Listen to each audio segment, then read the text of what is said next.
Olá, gente querida, bom dia. Hoje eu vou começar um pouco diferente. Vou começar cantando uma canção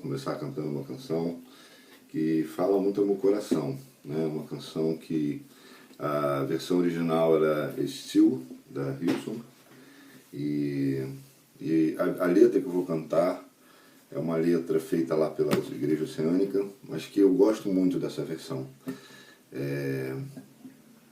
E depois eu queria falar alguma coisa sobre essa música. Na verdade, sobre o que essa música fala.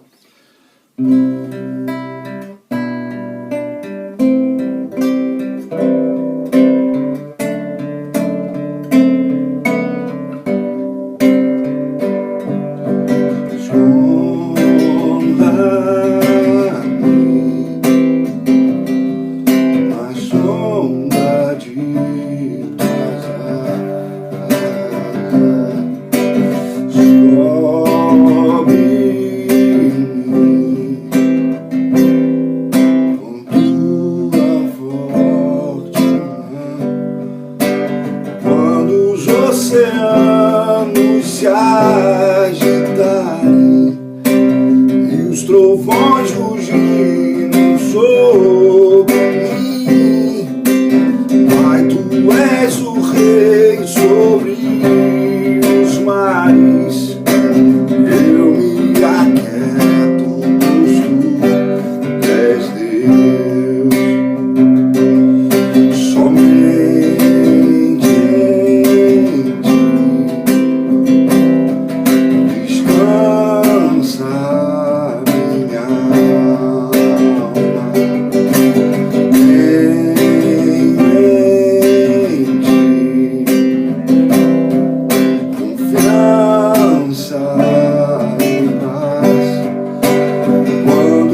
oceanos se agitarem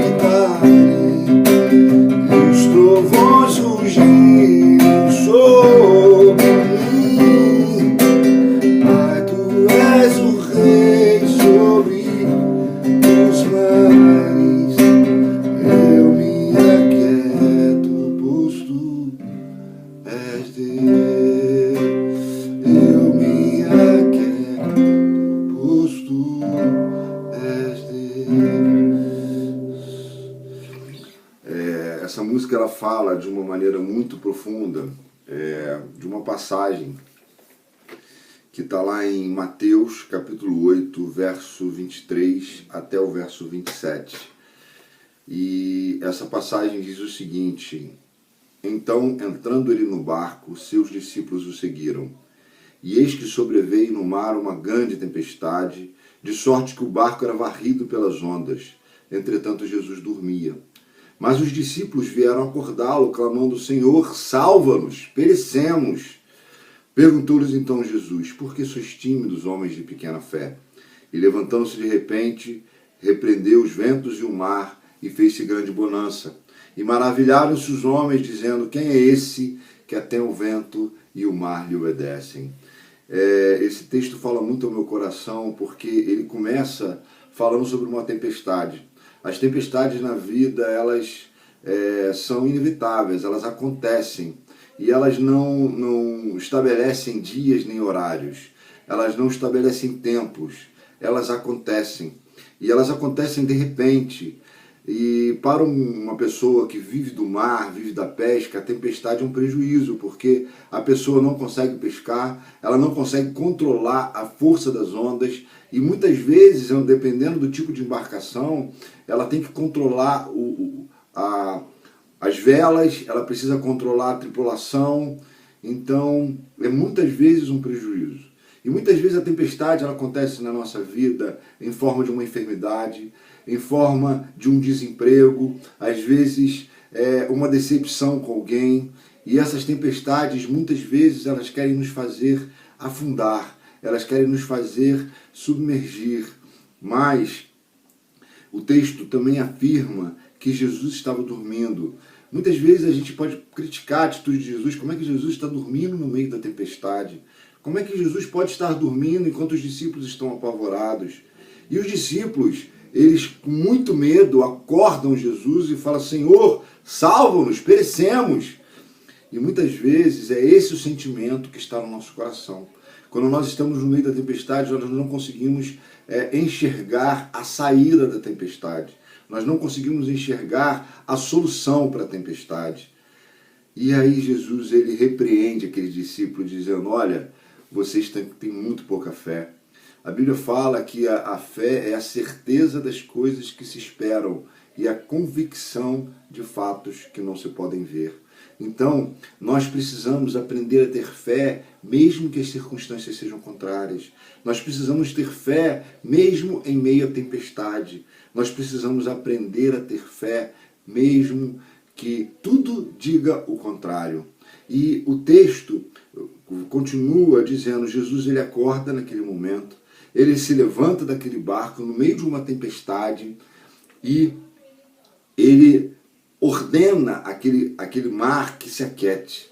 E aqueles discípulos ficam maravilhados, porque ainda perguntam assim, quem é este que até o vento e o mar lhe obedecem? Meu irmão e minha irmã, eu não sei o que tem se passado na sua vida, eu não sei como tem sido essa sua quarentena. Eu sei que isso para muitos tem sido uma tempestade, eu vejo hoje empresários desesperados. Mas eu quero dizer uma coisa para você, algumas coisas que Deus falou ao nosso coração. A primeira delas é que se Jesus está no barco, tudo vai muito bem. Ou seja, se Jesus está no barco, não há o que temer. Ele está no barco com a gente. Ele está no fogo com a gente. Ele está no meio da tribulação com a gente. A segunda coisa que a gente precisa aprender no meio da tempestade é exercitar a nossa fé. A fé, ela é vivida de uma maneira mais experimental quando nós passamos por dificuldades, não é? E a terceira e última coisa, ele, Jesus, tem toda a autoridade no céu e na terra. No verso 27 diz, quem é este que até o vento e o mar lhe obedecem? Isso me faz ir lá para Colossenses, capítulo 1, quando Paulo vai dizer, não é, quem é Jesus, não é? E ele vai dizer assim, olha, no capítulo 1, verso 15, ele diz assim, ele é a imagem do Deus invisível, o primogênito de toda a criação, pois nele foram criadas todas as coisas no céu e sobre a terra, as visíveis e as invisíveis, sejam tronos, sejam soberanias, principados, potestades. Ele é antes de toda coisa, nele tudo subsiste, ele é a cabeça do corpo da igreja, ele é o princípio, o primogênito de entre os mortos, para em todas as coisas ter a primazia, porque aprove a Deus que nele residisse toda a sua plenitude. Então, o Deus que está no barco com você, esse Jesus maravilhoso, é o Jesus que é a expressão da imagem do Criador. Então, eu quero dizer para você que ele tem autoridade, toda a autoridade, para dizer, aquieta-te mar, aquieta-te, ó alma.